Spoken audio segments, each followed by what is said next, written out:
Removing your Microsoft Teams account from your mobile application is pretty easy thing to do today.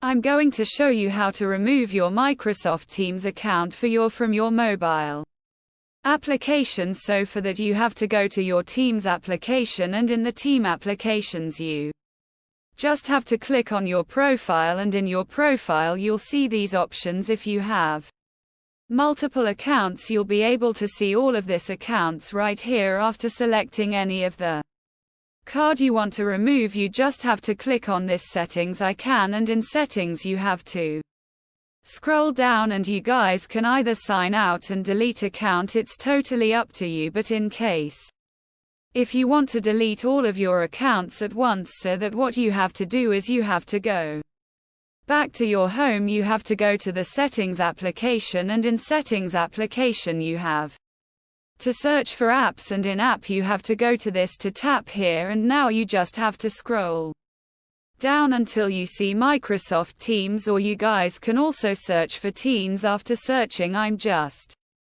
going to tap on this option. What I have to do is have to tap on storage. Now courage, I have to clear cache and data. After cleaning both of the things, your all account from Microsoft Teams should be removed. So that's pretty much it. That's how you do it all, because